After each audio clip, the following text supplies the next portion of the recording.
Hello students, I am Ajay Pal Singh Negi from Government Model School, Lalotna, Jaunpur, Diri Garhwal. Today we are going to discuss Unit 9 of your subject English, Marigold Book 3 for class 3rd, and the name of the chapter is He is my brother. वो मेरा भाई है. Based on a story of Sanat Kumar Bhatt. Sanat Kumar Bhatt इसके writer हैं. उनकी कोई story थी, उसमें से ये लिया हुआ है, उस पे बेस्ड है ये. The points which we are going to discuss in this chapter are reading the chapter.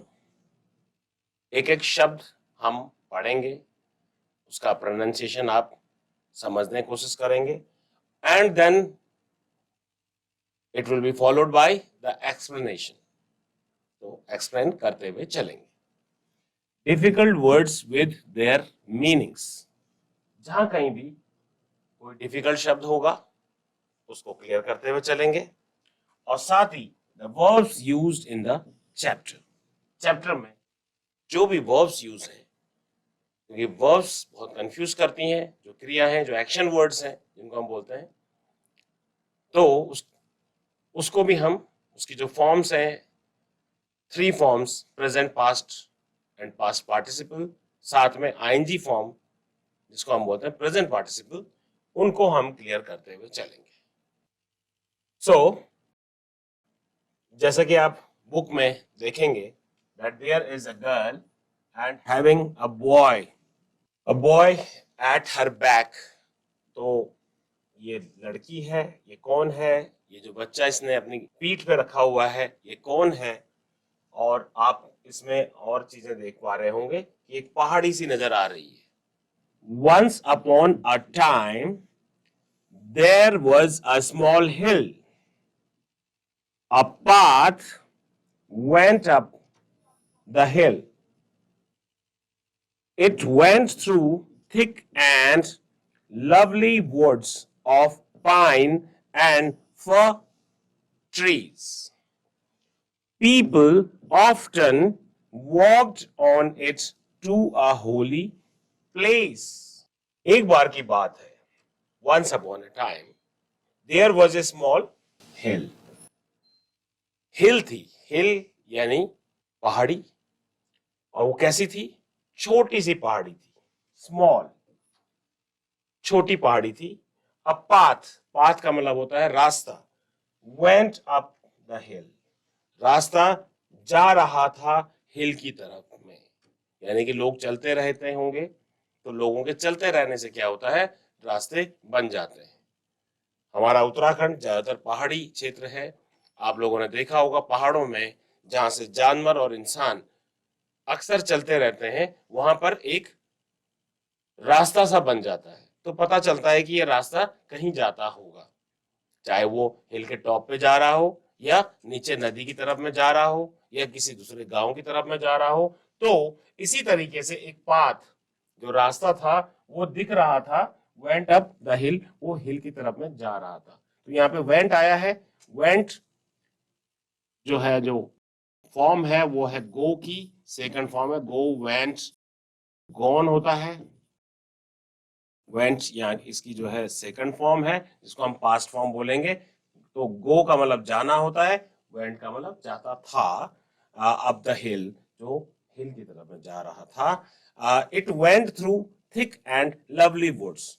तो ये रास्ता जो था थ्रू के बीचों बीच जाता था, और क्या था वहां? Thick and lovely woods. Woods का मतलब जंगल, फॉरेस्ट का मतलब भी जंगल होता है, और वुड्स, वुड का मतलब वैसे होता है लकड़ी, WOOD, वुड का मतलब होता है वैसे लकड़ी, लेकिन उसमें S लग गया तो वो बन गया जंगल, वुड्स. तो लवली वुड्स के थ्रू वो रास्ता जाता था जहां पे हमारे पाइन के ट्रीज थे एंड फर ट्रीज थे. पाइन के ट्रीज थे यानी कि चीड़ के पेड़ थे, एंड फर ट्रीज थे यानी कि फर का मतलब होता है आपका देवदार. और ये पाइन और फर ट्रीज जो होते हैं वो कोनिकल शेप के होते हैं, इस तरीके के। हिल्स के जो है टॉप में इस तरीके के आपको कोनिकल शेप के पेड़ मिलेंगे। पाइन एंड फर ट्रीज थे वहां पर। उसके बीचों बीच रास्ता जा रहा था, तो बड़ा ही थिक एंड लवली वुड्स के बीच में ये रास्ता था। तो यानी बड़ा घना जंगल के बीच में ये रास्ता जा रहा होगा, तो बड़ा मजेदार रास्ता होगा गर्मियों में खास करके। And people often walked on it. Often का मतलब होता है अक्सर, तो लोग अक्सर इस पे वॉक किया करते थे to a holy place. Holy का मतलब होता है पवित्र, तो पवित्र स्थान पर जाने के लिए, यानी कोई पवित्र स्थान, कोई मंदिर हो सकता है या कोई धार्मिक स्थल हो सकता है किसी धर्म का, जिस भी धर्म के अनुयायी वहां पर होंगे। अभी ये चीज हमें क्लियर नहीं है कि ये बालिका कौन है और ये इसके पीछे जो इसने होल्ड किया हुआ ये बच्चा कौन है। तो कोई धार्मिक स्थल हो सकता है, वही जो जिसके लिए होली प्लेस लिखा है, यानी पवित्र स्थान। एक नया वर्ब आया है वॉक्ड। तो वॉक का मतलब होता है चलना, और वॉक की सेकंड फॉर्म यानी पास्ट फॉर्म हो जाएगी walked, and past participle is walked. तो walk, walked, walked, and ING form हो जाती है इसकी walking, that is present participle. So this was the first slide. Then one day when the sun shone high in the sky, many people were seen climbing up the hill. They were climbing slowly and carefully. तो एक दिन की बात है जब सन Shawn हो रहा था हाई इन द स्काई। तो शाइन, शॉन, शॉन, शाइन का मतलब होता चमकना, तो उसकी सेकंड फॉर्म है शॉन। तो सूरज चमक रहा था high in the sky. Sky यानी आकाश में, ऊंचाई में सूरज चमक रहा था। एंड मेनी पीपल यानी बहुत सारे लोग वर सीन क्लाइंबिंग, और ऐसा दिखा कि बहुत सारे लोग चढ़ रहे हैं up the hills. Up the हिल, वो हिल पे चढ़ रहे हैं, क्लाइंब कर रहे हैं। क्लाइंब का मतलब होता है चढ़ना। क्लाइंब, क्लाइंब्ड, क्लाइंब्ड, इसकी फॉर्म्स है आईएनजी फॉर्म यानी प्रेजेंट पार्टिसिपल फॉर्म है क्लाइंबिंग। क्लाइंबिंग अप द हिल, पहाड़ी पे चढ़ रहे थे बहुत सारे लोग। और दिन कैसा था? बिल्कुल क्लीन था, सूरज ऊपर से चमक रहा था तेज, बहुत तेज। They were climbing slowly and carefully. तो वो लोग कैसे चढ़ रहे थे? धीरे धीरे चढ़ रहे थे, एंड केयरफुली, बड़े ध्यान पूर्वक, क्योंकि पहाड़ी रास्ता है और ये भी देखना है कि कहीं पे कोई पत्थर ना लग जाए उनके पाँव में, और या कहीं पे कोई जानवर भी आ सकता है, तो बड़ा सतर्क रहना बहुत जरूरी है। इसलिए वो केयरफुल थे और आराम आराम से पहाड़ी पे चढ़ रहे थे। A girl also climbed the hill with them. Her name was Meena. Her name was Meena. Meena was 12 years old. Meena was 12 years old.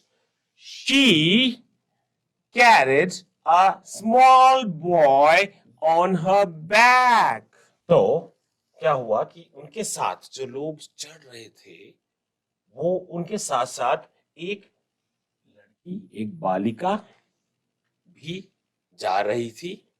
वो भी वहीं जा रही थी हिल पर जहां पे अन्य लोग जा रहे थे। Her name was Meena. अब हमें ये चीज क्लियर हो गई कि बालिका जो थी मीना थी, उसका नाम था मीना। तो हमारा जो कैरेक्टर है इसमें कहानी का, वो है Meena. Meena was 12 years old. Meena की उम्र कितनी थी? 12 साल। और वो चढ़ रही थी पहाड़ अन्य लोगों के साथ। She carried a small boy. और उसने कैरी किया हुआ था एक छोटे बालक को अपनी पीठ पे, हर बैक, बैक यानी पीठ, तो carry, carried, carried and ING form हो जाती, कैरिंग। कैरी का मतलब होता है कोई चीज होल्ड करना, किसी चीज को लेके चलना, तो उसने कैरी किया हुआ था बालक को अपनी पीठ पर और उसको लाद करके वो ले जा रही थी, तो जो लाद के ले जा रही थी दैट इज कैरी। नाउ जो ये बालक था, he was 4 years old. Meena was 12 years old and the boy was just 4 years old. His hair was curly. His eyes were black. And his face was as fresh as the morning dew. Now, यहाँ पे 4 साल का baby कौन था? He was the boy who was being carried by Meena, जिसको मीना लेकर चल रही थी अपने साथ, वो था 4 साल का। और मीना कितने साल की थी? मीना थी 12 साल की। तो 12 साल की बच्ची एक 4 साल के लड़के को अपनी पीठ पे लाद करके चल ले जा रही है पहाड़ी पर। ये नॉर्मल सी चीज है हमारे पहाड़ों में, तो हम अक्सर देखते हैं कि वहां पर जो थोड़े बड़े भाई बहन होते हैं वो अपने छोटों का ख्याल रखते हैं। माँ बाप ज्यादातर जंगल में या खेतों में गए रहते हैं काम करने के लिए, और ऐसे में जो उनके बड़े भाई बहन होते हैं वो ख्याल रखते हैं अपने छोटे भाई बहनों का। आप लोग भी घरों में या तो आपके बड़े भाई बहन आपका ख्याल रखते होंगे या आपसे छोटे होंगे तो आप उनका ख्याल रखते होंगे। हालांकि आप खुद भी तो छोटे ही हैं, लेकिन जब कभी मम्मी पापा को जरूरत पड़ जाती है तो आप लोग अपना फर्ज निभाने से नहीं चूकते हैं, और ना चूकना है, ये तो मौके हैं, आपको मदद करनी चाहिए। घर में छोटे छोटे काम जो आप स्वयं कर सकते हैं वो करने चाहिए। तो मीना इस 4 साल के बच्चे को लेकर के अपने पीठ पे लाद करके and she is moving upwards the hill.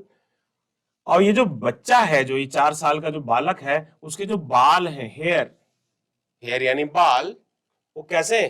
Curly, curly hairs, curly यानी घुंघराले। हिज आईज, आईज यानी आंखें, वह ब्लैक, आंखें कैसी हैं उस बालक की? वो है ब्लैक, ब्लैक यानी काली। एंड हिज फेस, और उसका जो फेस यानी चेहरा, वो कैसा है? एज वॉज एज फ्रेश, वो इतना फ्रेश है as the morning due.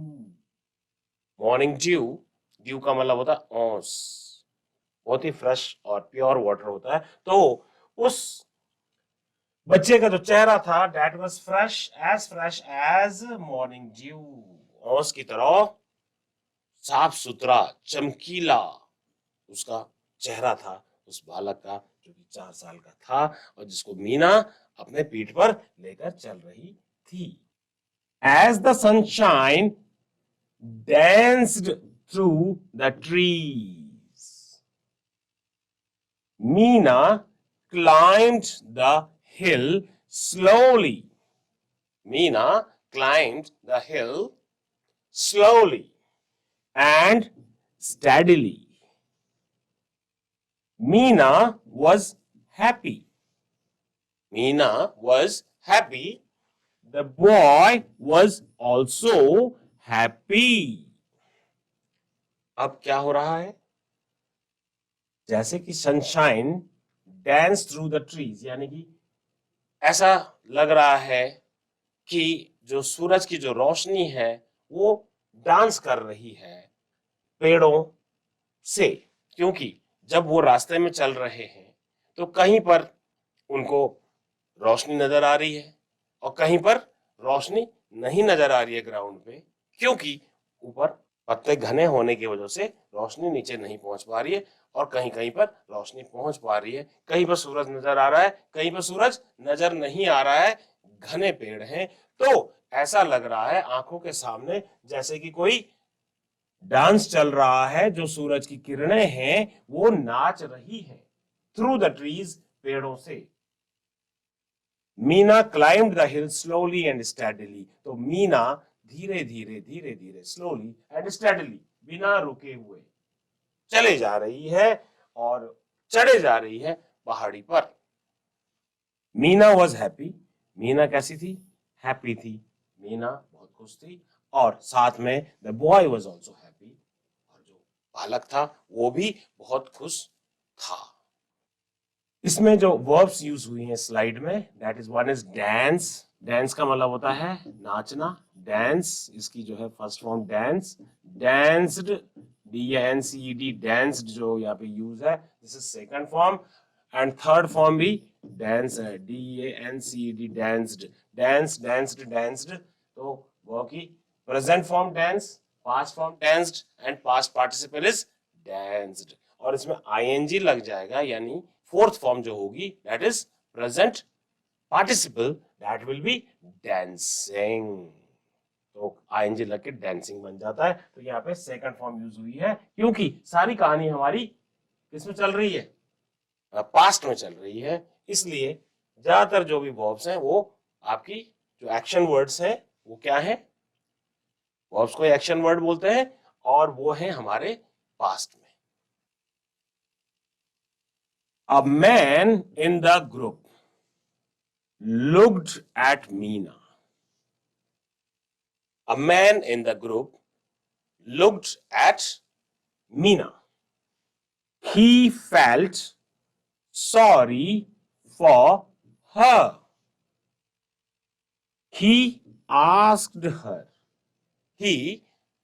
her, my child, why are you carrying a boy on your back? Don't you feel his load? Now, what is happening? That when the Meena was moving with her brother on her back, यानी अपनी पीठ पर अपने भाई को बिठा करके, या उस बच्चे को बिठा करके जो 4 साल का है उसको लेकर के चल रही थी हिल पर, तो ग्रुप में से एक आदमी ने मीना को देखा। लुक्ड, लुक माने देखना होता है। ही फेल्ट सॉरी, उसको जो है महसूस हुआ कि ये तो बड़ी दयनीय स्थिति है। किसकी? मीना की। ही आस्क्ड हर, तो उसने उससे पूछ लिया। किससे? मीना से। माय चाइल्ड, कि मेरे बच्चे, why are you carrying a boy, कि तुम इस बालक को, इस बॉय को क्यों कैरी करके जा रही हो ऑन योर बैक, अपनी पीठ पर। डोंट यू फील, क्या तुम्हें महसूस नहीं हो रहा है? फील का मतलब होता है महसूस होना। हिज लोड, उसका लोड यानी कि उसका भार। लोड का मतलब होता है something that is being carried, जिसको हम हिंदी में बोलेंगे तो भार बोलेंगे। लोड का मतलब ऐसा वो आदमी पूछता है। यहाँ पे बुक में आप देख सकते हैं, बुक से आपकी ये जो इमेज है इसको लिया गया है। इसमें आप देख सकते हैं कि एक बुढ़ा आदमी मीना से बात कर रहा है और मीना का भाई उसकी पीठ पे दिख रहा है। तो यहाँ पे जो वर्ब्स यूज हुई हैं, लुक, लुक्ड, लुक्ड, लुक का मतलब होता है देखना, LOOK, लुक माने देखना। लुक की जो है पास्ट फॉर्म हो जाती है LOOKED, looked, and past participle form is LOOKED, looked. ये होगी। अब इसको हम थर्ड फॉर्म भी बोल सकते हैं, इसको हम V2 यानी वर्ब की सेकंड फॉर्म। ये वर्ब जो है वो क्रिया है हिंदी में, जिसको हम एक्शन वर्ड बोलते हैं। देन ही फेल्ट, तो फेल्ट, फील का मतलब होता है महसूस करना। तो feel, felt, FELT, felt, and FELT, felt. Feel का मतलब होता है महसूस करना, और फील, फेल्ट, फेल्ट। तो ING फॉर्म अगर हम देखेंगे तो फील का हो जाएगा फीलिंग, और लुक का हो जाएगा लुकिंग। ING फॉर्म यानी, फिर से मैं आपको बताने की कोशिश कर रहा हूं, दैट इज प्रेजेंट पार्टिसिपल। तो वो हो जाएगी आपकी फीलिंग, लुक का हो जाएगा लुकिंग। और इसके अलावा carrying, carry, carry, carried, carried. Carry का मतलब पहले भी हमने डिस्कस किया है, कोई चीज लेके चलना। तो क्योंकि वो लड़के को अपने बैग में कैरी करके चल रही थी, तो कैरी, कैरी, कैरिड, carried, और इसकी जो है ing फॉर्म कैरिंग है, एंड asked आया है यहाँ पे asked, तो ask का मतलब होता है पूछना, ask ask माने होता है पूछना, ask asked एंड asked, उसने पूछा, राइट। तो ऐसा उसने पूछा, ये इसमें वर्ब्स यूज हो रखी थी। तो अब जब उसने पूछा कि ये लोड को लेके क्यों चल रही हो, तो मीना का जवाब भी सुन लेते हैं। Meena looked at him in wonder. She could not understand him. Meena, Lord, of course not. He is my brother. तो मीना को जब उस आदमी ने ये पूछा कि आप इस लोड को लेके क्यों चल रहे हो, इस भार को लेके क्यों चल रहे हो, तो मीना जो है उसको देखने लगी इन वंडर, यानी आश्चर्यचकित हो करके, a feeling of surprise, wonder का मतलब, तो बड़ी आश्चर्यचकित हो करके मीना उस आदमी को देखने लगी कि ये आदमी ऐसी बातें कैसे कर सकता है, क्यों कर रहा होगा, और ये भार क्यों बोल रहा होगा। तो she could not understand him, उसको उस आदमी की, उस बूढ़े आदमी की बात समझ नहीं आई। मीना ने सवाल किया, उसने बोला लोड, ऑफ कोर्स नॉट, का भार, नहीं नहीं कोई भार नहीं है, ही इज माई ब्रदर, वो तो मेरा भाई है। यहाँ पे बात अधिकार की है, बात है कि कितनी अच्छी बॉन्डिंग है मीना की अपने भाई के साथ, कि वो उसकी केयर करती है, उसको अपना ही शरीर का एक हिस्सा मानती है, उसको वो भार नहीं मानती है। तो यहाँ पर जो वर्ब्स है, लुक का मतलब होता है देखना, तो look, looked, looked, ING form हो जाएगी इसकी लुकिंग। अंडरस्टैंड का मतलब होता है समझना, understand, understand, understood and understood.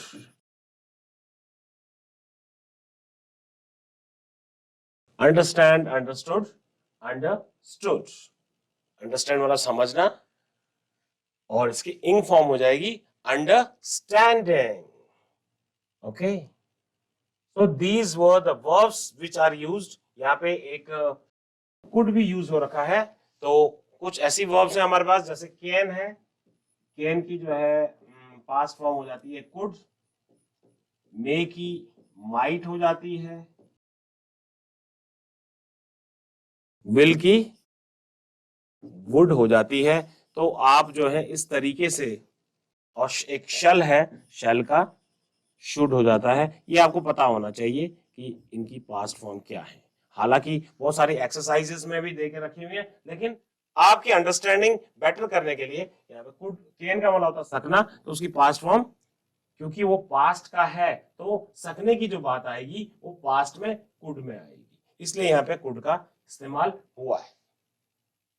Right बच्चों, तो आई होप कि जो है आपको ये चैप्टर समझ आया होगा, और जो वर्ब्स हैं हमने काफी डिटेल में डिस्कस की हैं। तो आपको कोई भी शब्द नहीं आता है, डिक्शनरी का इस्तेमाल करें।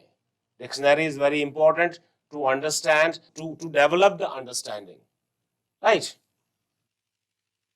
सो my dear students, this was unit 9, and the name of the chapter was He is my brother. So it was really very interesting to see how Meena, who is the main character of the chapter, says regarding her brother. She says to the old man at the last that he is my brother and he is not the Lord. So that's all from my side. Thank you very much.